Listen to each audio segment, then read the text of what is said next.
All right, so given a first order differential equation in the form of dy dx is equal to f of x and y, and then if we let f of x y be x of x y, then we can write the derivative dy dx is going to be x of x y is y. And then we can solve this through the process of separating variables. And so this video will look in terms of how that is done, to go through several examples of that process and how this all works. Okay? So let's look at some things before you've seen. So we said, so you've seen before, if I had something like this, that this is something we could indeed integrate. So I could integrate both sides, after all the y's with the dy, and the x's with the dx's. And if I integrate this, we end up with 2y squared plus c1 equals 3x squared over 2 plus c2, right? So something that is integral and integrated very easily that we've done before. Now let's look at this problem in terms of actually if we went back one step. So let's say that now that it started out not that way, but the question started out in terms of this way. It started out where we had this. Right? Well, now here, the x is with the dy and the y is with the dx, and so they're not matched up, and we need to make them matched up in order to solve this. Well, if I look at this with a little bit of algebra, I can accomplish this. So if I take this entire thing, and let's multiply this by 4y and by the 3x and go through this. Well, on this side, the x's will go away, and we're going to be left with 4y dy. And then over here, the y's will go away, and we're left with 3x dx. And again, this could be integrated. We now got it into a form where we could do this. And again, we're going to end up with 2y squared plus c1 is going to equal 3x squared over 2 plus c2. And then generally, we're not going to necessarily want to have a c1 and c2, so we would actually want to bring these two together. And so if I notice, if I bring this over by subtracting, and bring this over by subtracting, and then we decide, okay, well, let's c equal c2 minus c1, right? And so I can then rewrite this in terms of just having one constant, not two of them. And we end up with that, right? And so we went through and we have solved this one through the whole process of separating variables. And then, of course, as we've seen before, then when you in the calc class, that if you had some information in regards to x and y, we could actually determine a value of c. Right? All right. So let's look at some different examples as to how this process works. So the next one we'll look at will be in terms of this. Right. Right. So let's look at this one. So dy dx is going to equal 8xy plus 3y. Right? Oh yeah, we want to separate the x and y from each other.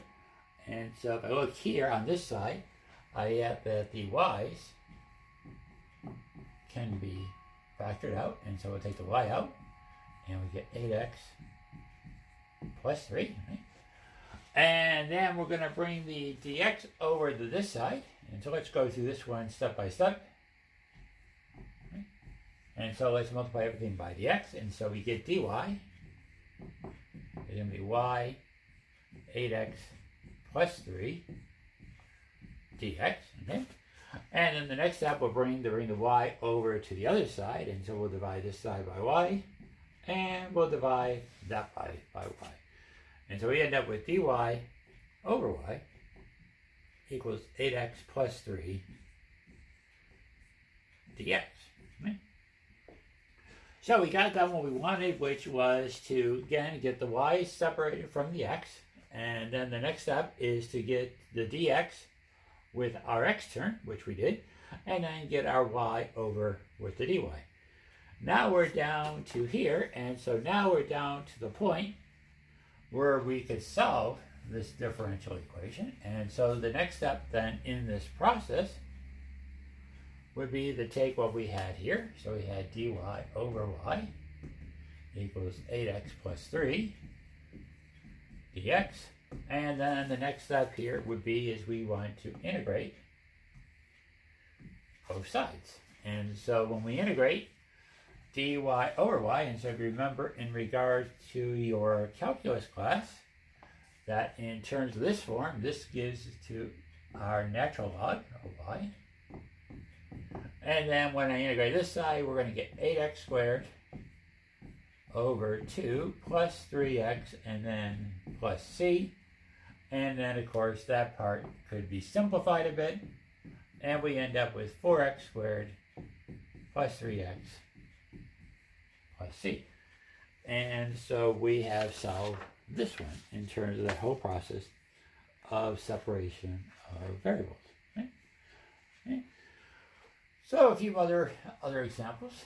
Right? And so in terms of something that looks like this, dy dx equals x y squared. Again, same process basically as the previous one. Again, we want to bring this dx over here, and then we're going to take this y squared and bring it over on this side. So again, if I do it in a step-by-step manner, multiply everything by the dx, and so we get dy equals x y squared dx, and then here divide by my y squared, divide by this by y squared, and we end up with dy over y squared equals x dx. Right? And again, this is now in a form that I could then integrate, and so we could integrate this, and we could integrate that. Okay? And of course, this part I could rewrite, and so this would be integral, and this actually be y to the minus 2 dy equals the integral of x dx. And if I integrate this side here, I end up with negative y to the minus 1 equals x squared over 2 plus c. And I can also write this as negative 1 over y equals x squared over 2 plus c. And so we have solved this one through this whole process. Right? Right. All right, so let's go through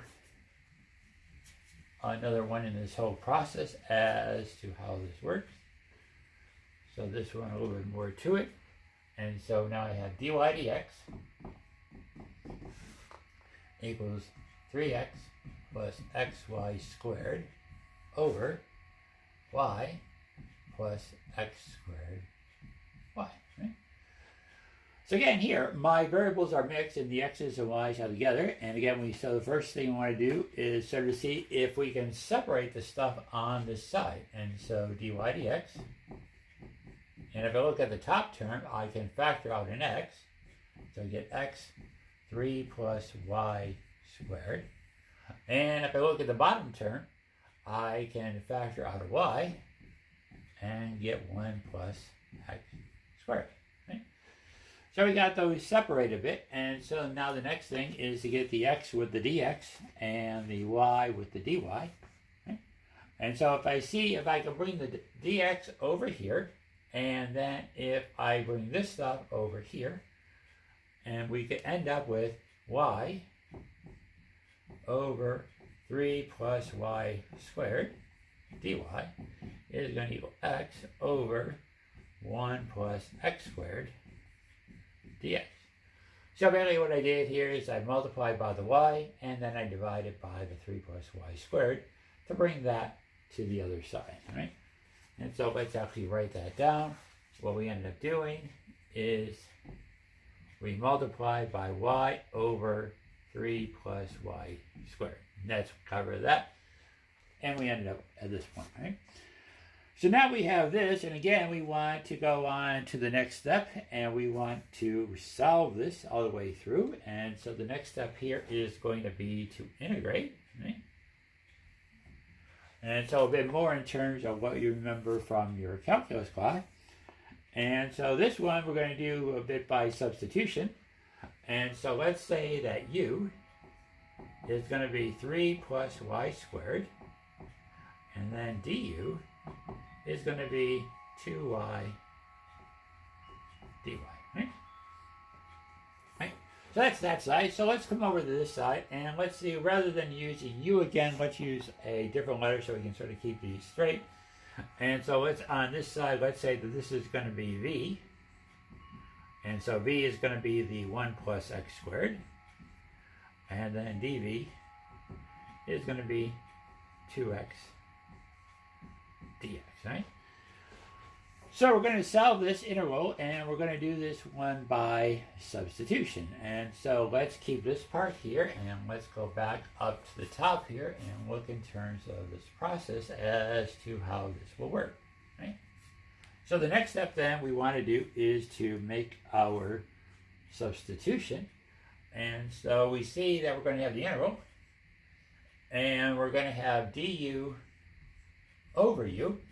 But then in terms of, well, what is that factor? Well, this is 1y here, this is 2y here, and so this factor is going to be 1/2, right? And then if I come over to the other side, we're going to have the integral, and again, now this is going to be dv over v, right?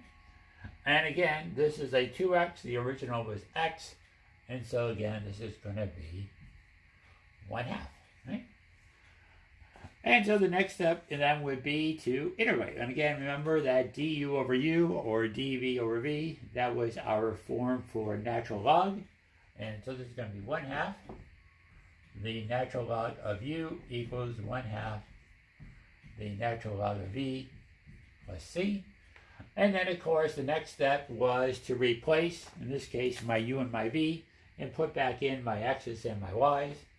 And so we end up with 1/2 the natural log of 3 plus y squared equals 1/2 the natural log of 1 plus x squared plus c. Right? And so we've gone through and we've solved this one through the whole process of separation of variables. Right? So let's look at one more, and this time involving our trig functions. And so we'll do one involving sine and cosine for the next example, okay, in terms of how this works. Okay. And so now we have this one, sine y dx plus cosine x dy equals 0. Right? Well, first thing I want to do is, well, let's take one of these to the other side. And so I'm going to take the cosine and bring that over. Cosine x dy, cosine x dy. And so we have sine y dx is going to equal negative cosine x dy. Right? And so again, we want to get everything over, and so we're going to, let's do this step by step. So let's first divide by the sine y, and we'll divide by the sine y, and so we get dx equals negative cosine x dy over sine y, and then if I divide by the cosine, we can bring that over to the other side. And we have dx over negative cosine x equals dy over sine y. So we have our variables separated. We got the dx with the x, we have the dy with the y, and now we want to get to the part of integrating this. Right? So again, let's go back up to the top here and look at what would happen in terms of this integral. Right? So if I integrate this, I'm going to integrate this side, we're going to integrate this side. And so if you remember in terms of your trig function, that 1 over cosine